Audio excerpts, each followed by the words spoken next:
When I was a child, not even a teen yet, I was taken from my family. My mother had too many children, and I was the oldest. There is a chance that she sold me to support my siblings, but I would like to believe that the men who dragged me from my home threatened her, and the choice wasn't even a choice at all. For the next 10 years of my life, I lived on fishing boats, very rarely going ashore. This happens fairly often where I was born. Because of big fishing ships taking everything, locals needed to go further and further out, trying to get the scarce food to feed their families. Eventually, corruption rotted the fishing trade, so thoroughly every aspect of it was toxic. I believe if you start digging, you can find this information fairly quickly, but nobody wants to dig. No one wants to know the cruelty that goes into the fish fingers they feed their child when they are too tired to cook a real meal. Large fishing ships destroy the seas. What they don't keep, they kill. The smaller fishing boats that treat their unwanted catches slightly better are run by crime organizations and human slaves. I was one of those slaves, but I've seen how others were treated. I did not have my freedom, but on the boat, I ended up being treated almost like a human. I bounced around at first before remaining on that boat for 5 years. It was a decent size. It could carry 20 men, but that trip we had an extra 10. Those 10 were going to be transported to an island and then scattered to other fishing boats. We had only been on the sea for a few days, but with the cramped living spaces and heat of the year, everyone was in hot temper. Our captain, he could be a cruel man. Let's just put it this way. If you got sick, it was cheaper to toss you to the sea instead of getting treated. On that trip, his brother N was on board. I met him often while I worked on the boat. His brother was cruel in a different way. He did everything the captain did, but he made you still like him afterwards. As much as I wanted to, I could not entirely dislike the man. He spoke to me like an adult, and at times we shared fresh fruit with the crew. I suppose it was to keep us somewhat healthy when they couldn't afford to buy a new worker. If you could do anything, go anywhere, what would you do? N asked me one day, leaning on the railing, looking off into the sea. I only know how to fish, I answered back, not pausing in my work. N was like that. His kindness always had a motive behind it. He asked some of the others he had on the boat the same sort of questions. One boy answered, telling him truthfully about his dreams. N quickly got into the boy's head and found out that the boy and another man had a plan of escaping the boat. I never saw either of them again. I only hope they were sold somewhere else and not dumped overboard. The last time on that boat, N approached me again, trying to get me to open up about how the men were feeling. I knew he only wanted to know if a mutiny was brewing due to our poor conditions. How long have we known each other? 5 years? You've grown so much it's almost like you're our own child. How about you come up to the captain's room for a cold drink? This heat is gonna kill someone today, and I would like it if you live till tomorrow. N was smiling at me, fully expecting me to agree. I knew his plan and wanted to dislike him for it, but he made it impossible. No thank you, I'll be fine. The captain would be asleep trying to avoid the heat, so I was at no risk of him giving me a hard time. But if others on the boat saw me getting close, or any kind of favoritism, my life would become difficult. I saw N's face drop only a little. Even after the years, he still thought he was able to charm me. Still, I wish the wind would pick up. At this rate, we'll have to add an extra day to our trip. N commented.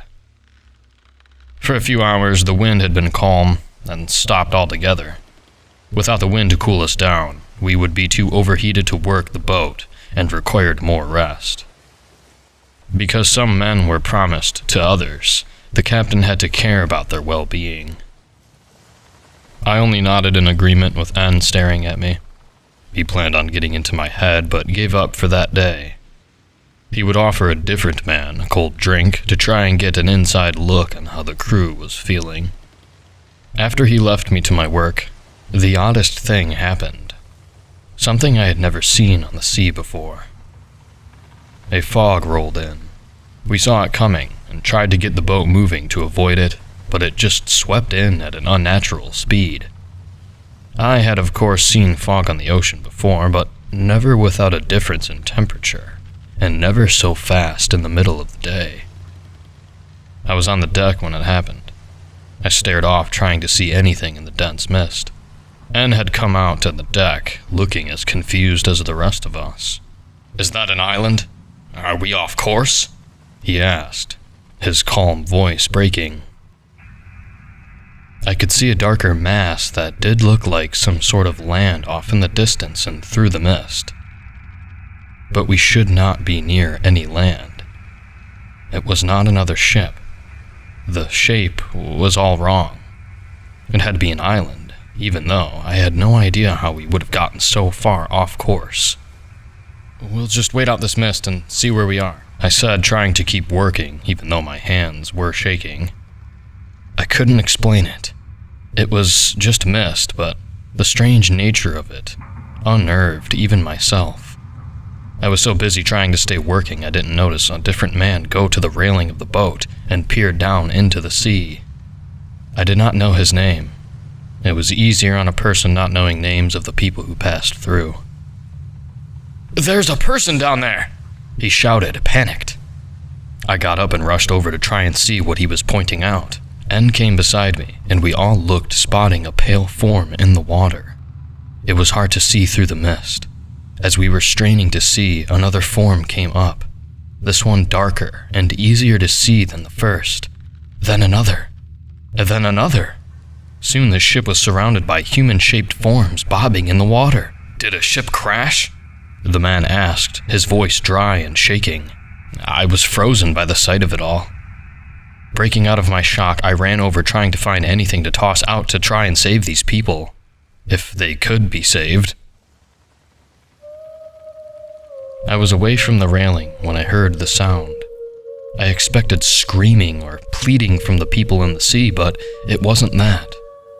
It was a pleasant sound.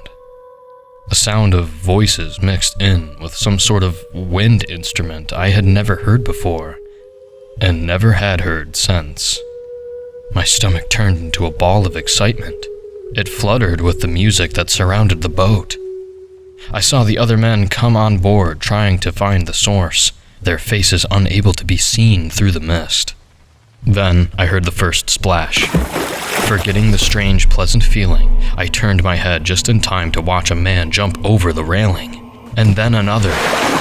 I saw N's form and rushed over to pull him away just as his body was starting to move, trying to get off of the boat.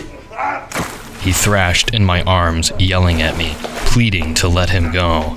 My years of hard labor made me stronger than him. If I could tie him down, I could move on to the next person and save them as well. I regretted I could only help one person at a time. I didn't know why I was even trying to save N first. He was the only man I could even remotely consider a friend, even after all the horrible things I had seen him do. As I was trying to save N, the men rushed to the railings, jumping off, shouting they heard their wives singing.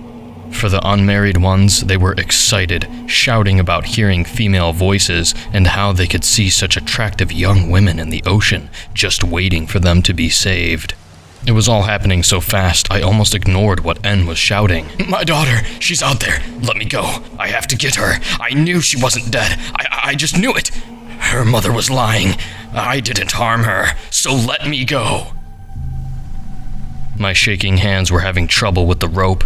I was almost able to get N tied down, but stopped when those words sank into my mind.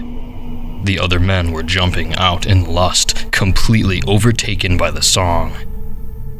They were seeing the women they loved, or just women they could love, and yet N was shouting about his daughter. The look in his eyes and how he struggled to be free made me nearly sick.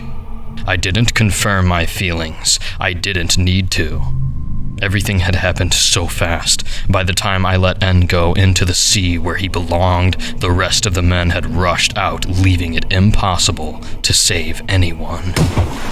There had been innocent people on that ship, but I wasted my time trying to save the one man that committed such a horrible crime in his past. I could not let myself think of it.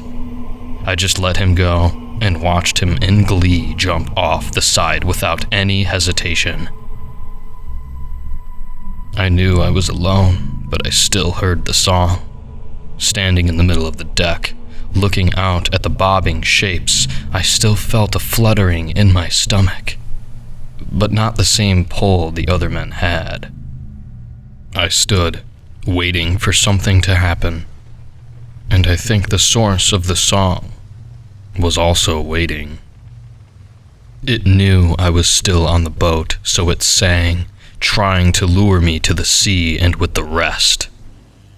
Slowly, I walked over closer to the railing to look out, but not to jump like the rest. In the water, the human shapes had their heads peeking above the surface, singing to me, but nothing else. I didn't see any signs of the crew in those waters. Eventually, the song stopped, and I think whatever was making it knew I wasn't going into the sea. Suddenly, the boat rocked as if something massive just passed beside it, or underneath it. I watched as the human forms started to move all at once. Some came out of the water a bit more, and even through the mist, I could see they were only the upper half of a human. Long hair covered their faces, and limp arms moved with the sea.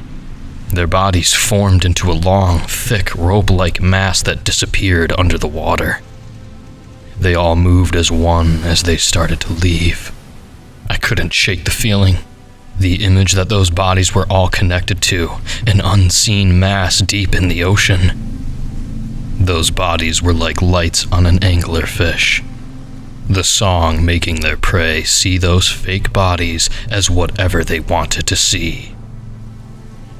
I was left alone with the boat on a silent ocean. The mist faded, leaving me with the horror of what just happened.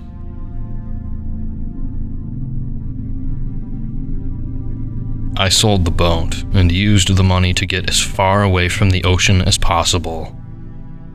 No one knew how, but they thought I had killed everyone on board.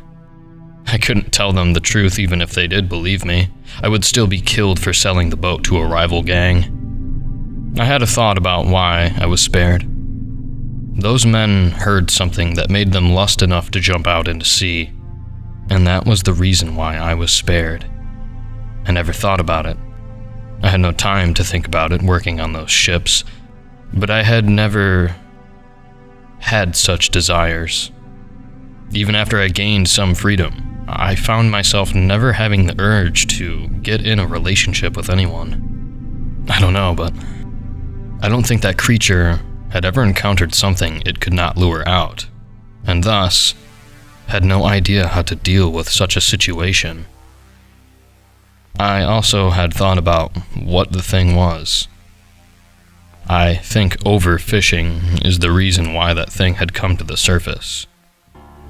Without its food source, it's trying to find the next best thing. The ocean is deep. We don't know what's under the waves, and I pray we never find out.